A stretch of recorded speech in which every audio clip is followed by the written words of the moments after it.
Well, hello and welcome to our third edition of our YouTube live sessions where we're getting into Train the Trainer. This community, we're hoping to build a community and get some engagement so that we can all learn from each other because this is a challenge as Microsoft is changing things over time, as our organizations are adapting, new questions are going to come up. And so we're trying to foster a community where we can all help each other out and learn each other. So we decided to start with what we commonly refer to as the Train the Trainer sessions, an agenda that we go through to help advance those folks that we call the power users in your organization and the champions in your organization to help them utilize the tools better and then help drive adoption across your organization. So my name is Nate. We've got Nina joining us, and she'll take over here in a little bit. But what we're going to cover today is a follow-on to the first couple sessions. The first session, we really get into some of the communication basics. We start getting into like differences between Teams and Outlook, and Outlook into Teams, and vice versa. So some of the communication basics in Teams and how you can drive adoption. And now we're going to layer on top of the communication, document collaboration, because that's oftentimes the next thing that happens is how do we now leverage Teams and the file management systems and SharePoint and pull that all together in communication within Teams as well as the collaboration of documents. So I do love this session because it's just, it starts connecting a bunch of dots once we built that foundation. So Nina, please take it away and dig into how we can get into document collaboration and layer that on top of Teams communication. Thanks, Nate. Yeah, just a really quick overview of today's agenda and to give you a little sneak peek for the next session. So as Nate said, we're going to be looking at document collaboration, kind of how documents are stored inside of 365. I'll just kind of touch on that really quickly. We did look at that in the first session. So things like multi-user editing, version control, looking at different sharing settings, and then some document management tips and tricks. So for our next session, we'll be digging a lot more into kind of the traditional folders, and then what tools we have in SharePoint like metadata. That's a kind of a new way of thinking of how we store documents and some of the tips and tricks around that as well. And then looking at sync to OneDrive, being able to work offline with your files and things like that. So stay tuned for that next session. There will be some interesting content there too. So yeah, the next thing that I want to do is just backtrack a little bit. We did touch on this very briefly in the first session, but I think it's important to highlight that again for those of you who weren't able to attend. So just really thinking about how does SharePoint and Teams integrate with each other. I think sometimes there's a misconception that they're two completely separate entities and they do their own separate thing. I've sometimes heard people say, yeah, we're using Teams, but we're not really using SharePoint. That's not actually possible. So what really happens when you create a team in Microsoft Teams. So let's say you've created a team for your HR team or for your marketing team.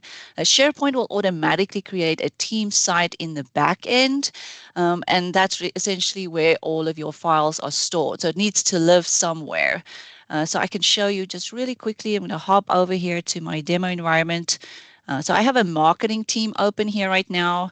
And if I go over to the Files tab, which is where all my files are currently stored, I can view them from inside of Teams itself.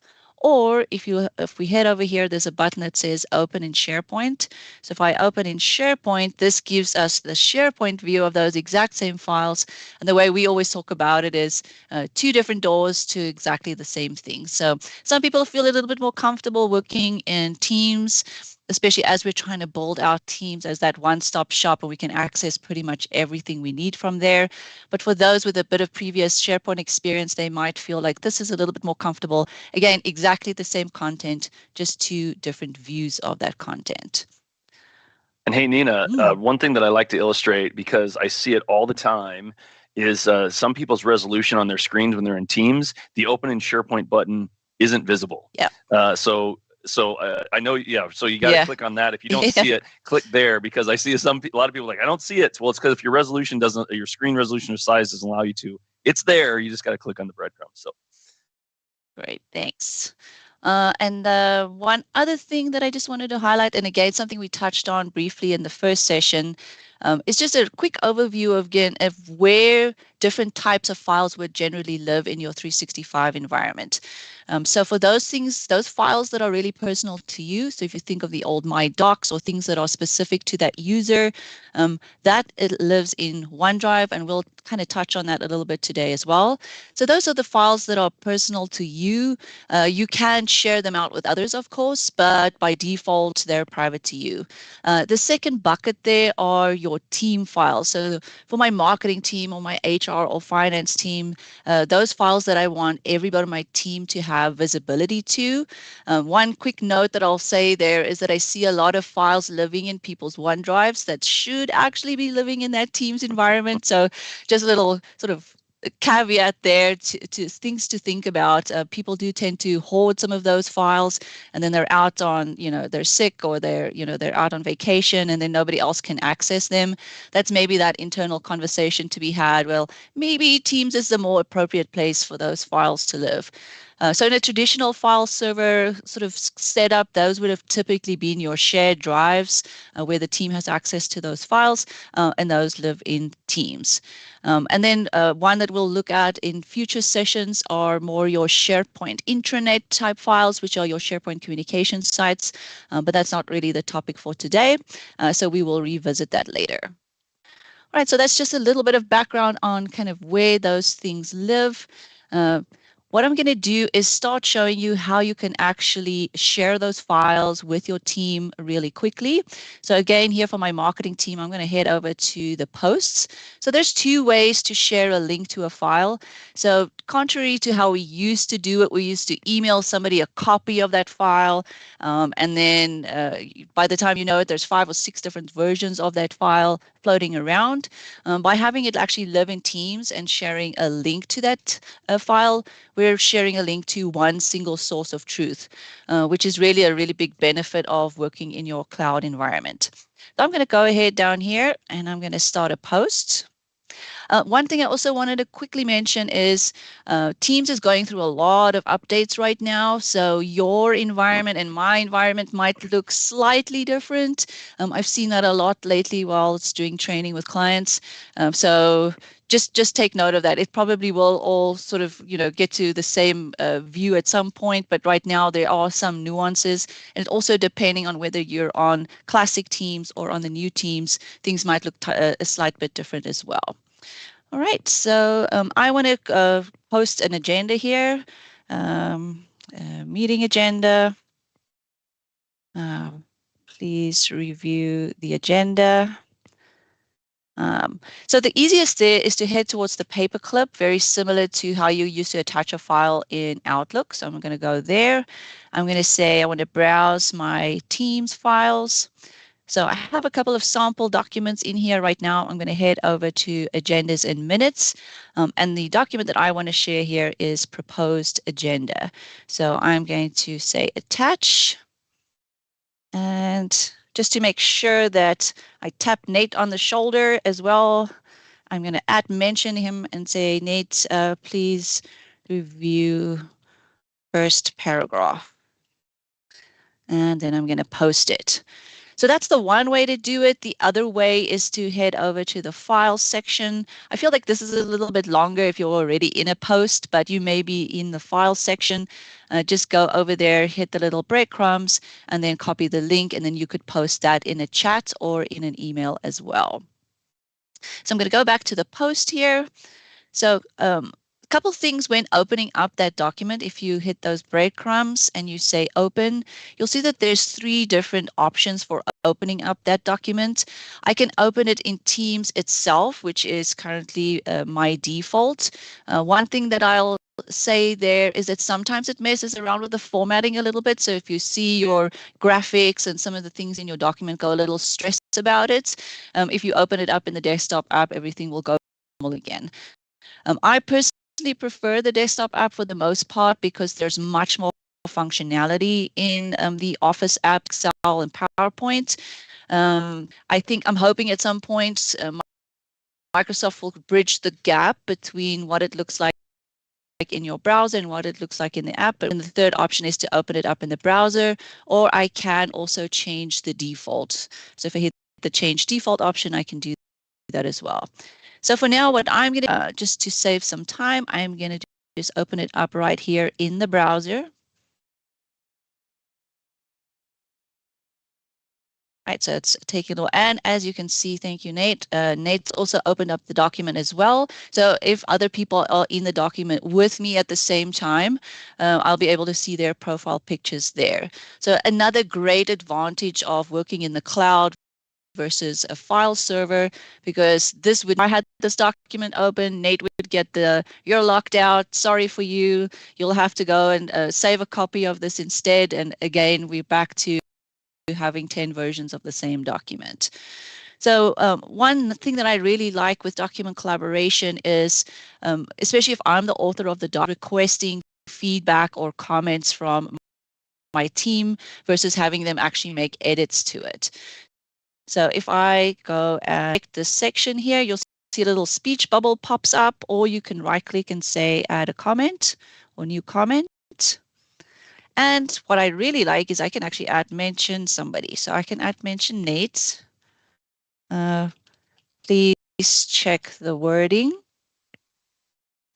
Like here is that there's an extra little checkbox, as you can see, where it says assign to Nathan Austin. So I can actually assign this to him and post it, which I really like. Now, the value of that is that if there's a lot of back and forth on the wording or on the editing there, I can reassign that again to somebody else at a later stage. I have some other options here. I can resolve it, so it'll check it as resolved. If I want to see a history of all of those comments, if I head up here to the right-hand side to comments, I can actually see all of the different comments that were coming in. And if I'd assigned it to somebody specific, what those tasks were and when they were completed, or that they were completed, I can also reopen that. So if like, well, this section, I can reopen that, and then I can assign it to somebody else. So I can assign it back to myself, for example. Reassign it to myself, and there's a whole history of kind of the conversation around that, and I will get an email, and Nate will get an email if that was assigned. He might be doing something else, he's not in the document right now, didn't see the post, so Nate will be receiving an email notification to say, hey, Nina's asked you to provide some feedback, with a link to actually get to this document and to this paragraph. So I really like that part about it. It's a great way to collaborate with my team and get their feedback. So one of the great advantages of obviously working in the cloud is multi-user collaboration, and the fact that this is obviously saving as we go. Unfortunately, that could also be the downside again, because somebody might inadvertently delete something that they shouldn't, or just completely mess up the document. So a very important and key piece of this is understanding version control. And so version control really allows us to back any issues or any mistakes that were made. So a really quick way to do that is if I head up here to the document title, you'll see it says proposed agenda. If I click the drop down there, I have the option to go into the version history. And this shows me any previous changes or saves that were made. So if I go back to yesterday's version of this document, I have two options that pop up here. I can either restore it, which will immediately roll back any of those changes back to that earlier version, or I could maybe save a copy of that document. So maybe I did want to keep a version of the latest one and the previous one. So slightly different in the web version than the actual desktop version. So I do have a desktop document here, changes to this document over the years and months. So get to the title, and I click on version history. As you can see, a lot of history there on this document. So one thing that you'll notice is here's the original document that I opened, and as soon as I opened up the version history, it creates a copy of that. And again, it gives me the option to either roll back those changes the way I just showed you now, or I could save as this a copy of this and then have two copies of that. What I also like up here top right is I can see any edits made. So if I scroll through here, I can see where changes were actually made in the document. So give me a little bit of history as to how. And Nina, one of the things that I find that is a major mental change from a file server, like if you're used to operating in a file server versus this world, is that, oftentimes if I'm thinking about drafting a document, I'm like, hey, is there another document that's similar to this? So I would go find that document, and then I would start editing it, and then I would do a save as. That's the file server world, right? And so now the problem is, though, that if I did that in the SharePoint and Teams world, now I've overwritten the document. So it's a mental shift, and of course you can just use the version control like Nina just mentioned, but so you have to, if you can still do the same thing, but you have to do a save as first and then do the edit. So it's just an interesting reverse of operations from the file server world to the SharePoint and Teams world that I find kind of interesting relative to what Nina was just showing. Yeah, it is a bit of a mindset change for sure. One other thing I wanted to point out is when emailing documents, we do also have both of those options. So that's kind of important to know. So if I do a new email here, attach a file that's living in, in the cloud. So if I select that file, I have two options here. I can share the link, which depending on has been set up, especially if you're sending this externally, may or may not be allowed. So if you are trying to send this maybe to a client or whatever that is to just attach it as a copy as you used to be able to do. So I just wanted to point out kind of how that looks a little different in Outlook. Okay. So I'll head back here to Teams in just a minute. I wanted to show you another way of actually seeing and accessing your files. So on the left-hand bar here in Teams, I do have the Files tab. So this allows me to see both my OneDrive files. So if you're in the new Teams, this will actually say OneDrive files here at the top. So any files that are stored in my OneDrive. So this is one way to do it. The other would be obviously to go to office.com and then use the waffle up here to open up the OneDrive app. So that would be one way to do it. But sometimes people feel like that's too many additional steps to actually get to OneDrive. And again, in the next session, we'll talk more about syncing that up so that there's a different. But if you're already in Teams, this is a really quick way to access the files that are in OneDrive. I also like that you're able to see any shared documents. So shared with you and shared by you, which is really nice. Dates that are coming to OneDrive, they might have rolled out for your environment, but they may not have yet, is that there will also be a list of any files that were shared during meetings, which I think is a very nice we'll be seeing soon. All right. So the other nice thing here is that I have a quick access section. So I can see not only I also access document libraries in my SharePoint intranet or in other teams. So if I click here on more places, I can see all the teams that I belong to and maybe education sites that I manage. So I can easily go add that in there. And if you click on the pin to quick access, I can pin this here to my quick access section. So really, it's kind of a one-stop shop to get to all the different files that you'll be working on. So while we're actually here in OneDrive, I do want different sharing options and sharing settings and something that's a little bit new that I also really like. So let's say these meeting minutes, I currently have it in my OneDrive. I want to share it with Nate. So if I'm going to go ahead, hit breadcrumbs, I am going to say share. So there's a couple options that I just want to go over here that are really useful. If I click here on the gear icon, it opens up the different types of sharing settings. So usually these are the ones that you can choose from. Anyone, I'll talk about that in a second. People inside of your organization, people with existing access. So if you're sharing that in a team, that would be people with existing access to the team, or specific people that you choose. So you could put in a specific person's email address and send and either share the link or email it to them. This could be people inside or outside of your organization, but this, again, a big caveat here, this depends on how your organization has been set up. So some organizations are really restrictive and will only allow you to share inside the organization. But if that is allowed, then you'd be able to person's email address in there, and they would be able to log in and access that file. As you can see with mine, the anyone or anonymous sharing link has been disabled. This is pretty much best practice with most clients that we work with. It's a little bit dicey with sharing stuff anonymously because we don't know who people are sharing it with. So for most organizations, this is disabled. So I'm going to choose here, people you choose, and here's a couple other settings. So I can choose, if I want to share this with Nate, I can allow him full edit access to the document, so you'd be able to make changes. This is an added one that's just come in recently, which I really like. I can share the document, review it, and do comments basically, or view only, so you wouldn't be able to make changes. So I'm going to say I want him to be able to review and apply, and I'll add his name in here. And I can either copy the link and share that or in a Teams chat or in an individual chat, or I could just hit send and that'll send him an email notification with the link. So just a couple useful settings there.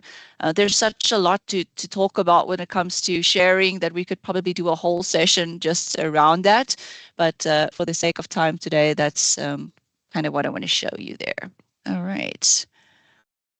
Right, lastly, just a couple things on document management. So I'm going to head back here to my team and into the file section. So how do I actually upload files into under the files tab? So there, you'll notice that there's an upload button there, so I can upload files or a folder. The other option is if you have these files open in your Windows Explorer, I can highlight a couple of files there and just simply drag them under the files tab as well. I kind of like that one, it's nice and quick. I can also, if I'm starting a brand new document from inside my team, I can just go and hit the new button and I could just start a new document straight from inside of the team. I can also create folders here. And again, we're going to have a whole discussion on folders versus metadata. You'll notice over here on the right-hand side, I have some additional columns here. That's what we call metadata. And we'll dig into that a little bit more next time. A couple other things here with management. So if I want to move or copy or delete, if I highlight those files there, I can either delete them, I can move them, I can copy them. So very, very similar to what you're used to using in your File Explorer environment. A couple other things that I like here. So let's say I want to make sure that this folder is top of mind. I can actually pin this to the top. So I can pin up to 3 folders up here that are used really frequently. We want to have, give people the ability to access that really easily and quickly. One other nice thing that I really like here is the option to add a shortcut to a different document library. Now, this will only obviously work if you actually do have permissions to get into that document library. But let's say, for example, I'm managing some content on the HR site, and I don't want to have to go into the intranet every time and go upload and edit documents. I want a quick shortcut into the HR site from here. So the way to do that is I'm just going to grab the link for that site. And then what we'll do, and this is usually hidden, so you might just have to hit the breadcrumbs there. Where now it's probably going to be right where I need it to be. Where's there we go, add cloud storage. You'll see you have a couple of other apps that you have the option to add shortcuts in for as well. But I'm going to just go say SharePoint. I have the link to the HR document library. I'm going to paste that in there, say go. Next, yep, it's my documents. Next, and add the folder. So you'll notice that I have a little extra shortcut here. It has a little link icon showing you that it's actually linking to a document library in a different site. But that's a really great way to have fewer clicks to get to where you actually need to go. So, pinning, going to my files, or adding cloud storage are all ways to make accessing your documents a whole lot quicker. Yeah, I think that's all I have for now, unless there's anything you want to add, Nate. Yeah, so I'd say let's open up for some questions. But while questions might come in, the couple things that you were just talking about there recently, Nina, that made me think about is, it's really common when people like the move function in particular. I really like using the move function. It's very common that like you start a draft of a document and maybe you start it in your OneDrive, and then when you're ready to start pulling other people into it, you either share from your OneDrive or you move it into with whom you want to collaborate and then elicit feedback. So I use that move function all the time in that scenario. And it's really easy, right? You just click move and then it basically gives you the option of where you want to put it, and you tell it to go there and it goes. So that's actually, it works in SharePoint as well. And you can do, as Nina illustrated, multiple files if that's the case. I've definitely encountered that as well. So I like the move function in that you just showed. The other thing that I like about when you talked about the adding cloud storage, this is a little bit of a precursor of, or at least a foreshadowing of, if you're thinking about your file server to SharePoint migration planning, knowing that the add to cloud storage, like Nina just illustrated there at the end, it links, the way Teams wants to link is it links at the document library level. It doesn't link at a subfolder of a document library. It links at the parent folder or the parent document library level.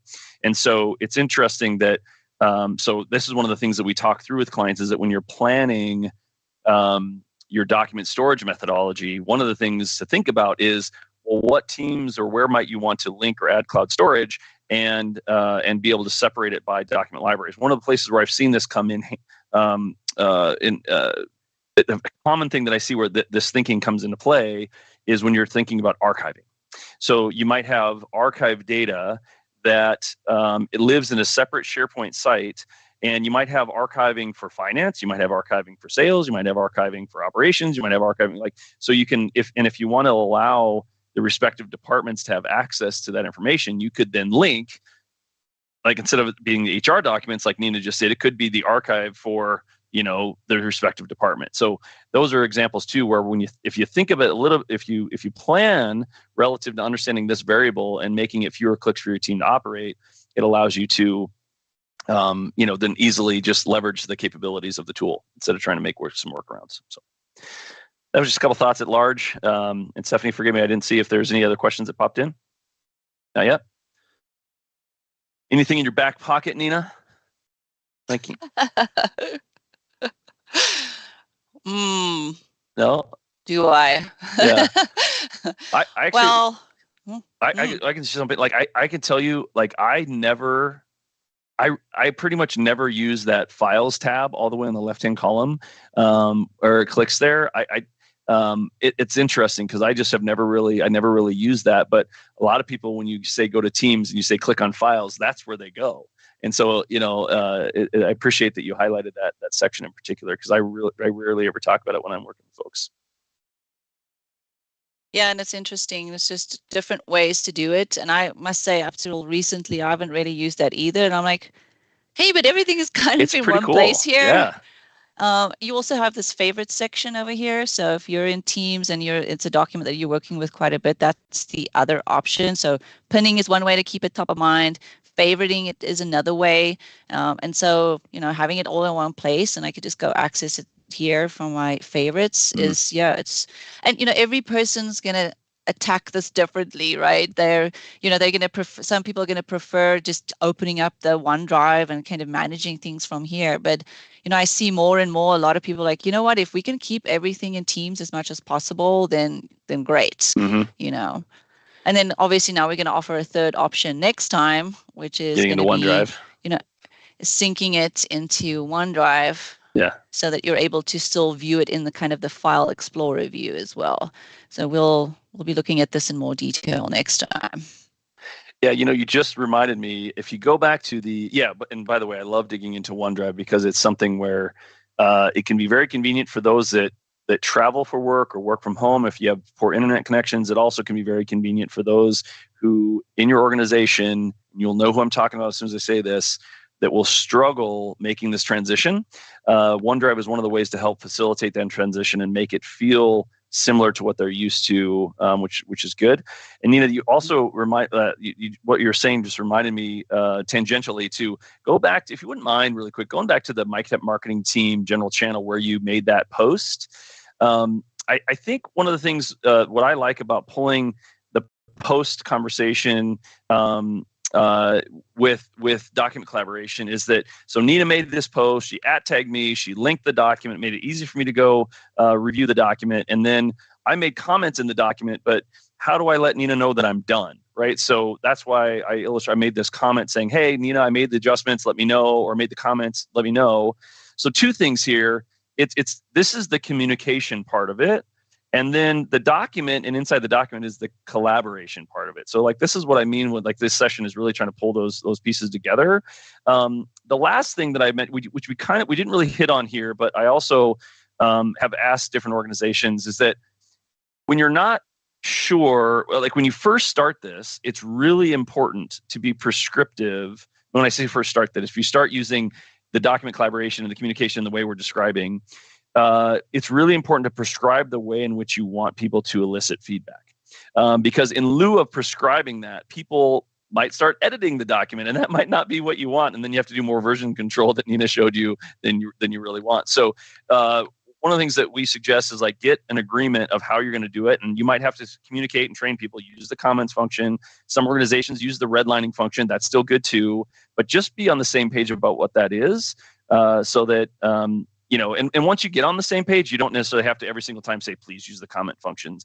But that's something that as a team, figure out what makes the most sense for you for multi-user document collaboration, so that there's not confusion, and you'll minimize the amount of times you have to use the version control part of the capabilities here. So that was just the last slot, Nina, that I found impacts people when we talk about using the Teams posts into document collaboration as well.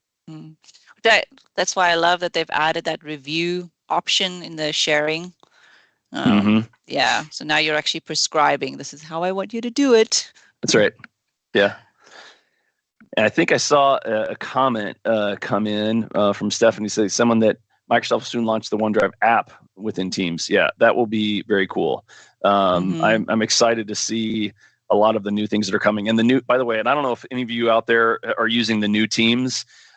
It's not quite ready for prime time yet. If you've noticed, there's definitely some things that you can't do or that don't work in the new Teams yet.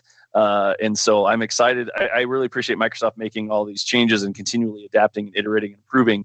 But sometimes in the interim states, it's a little frustrating. So I think we're kind of in one of those interim states as we speak. So it's a learning curve, and you have to adapt. But Ashley, thanks for shouting that out. Yeah, I just saw it in the last couple of days. There've been a whole bunch of updates in new Teams, so which is why I went back to Classic for this demonstration, because things like being able to change the default and stuff like that is not ready yet. Don't work. That's right. Don't work yet. And then I think for adding cloud storage, it's called adding a documents library. That's that's the new verbiage around that. So there's going to be some little changes there, and yeah. Yeah, there's something else that I saw when we were doing some training and working with a client that popped up, and they were using the new version of Teams, and something didn't work that usually works. I'm like, that's got to be a new Teams thing. You know what I mean? So if you are experimenting with the new Teams, expect that you're going to run into some of that. And that's also one of the things that we talk about with this stuff in general is, you got people in your organization that are going to be okay with navigating that and understanding that that's part of what comes with change. And you have people in your organization that are not comfortable with that. And those are folks that you don't want to push to new Teams yet, or you don't want to, push too far ahead until the technology is ready to go. So, but with that said, I think I don't see any other questions, so we can adjourn. We really try and keep these to about 30-ish minutes to try and make them consumable and bite size. So thanks everyone who's attended and participated today, as well as those who will watch in the future. Reach out if there's anything we can do to help. And we want to start being able to post questions and engage each other. So keep this going. Share this if this was valuable. Subscribe so that we can keep the momentum going as we want to build a great community here that can help each other and learn from each other. So with that, Nina, I'm ready to sign off if you are. I am too. All right, signing off.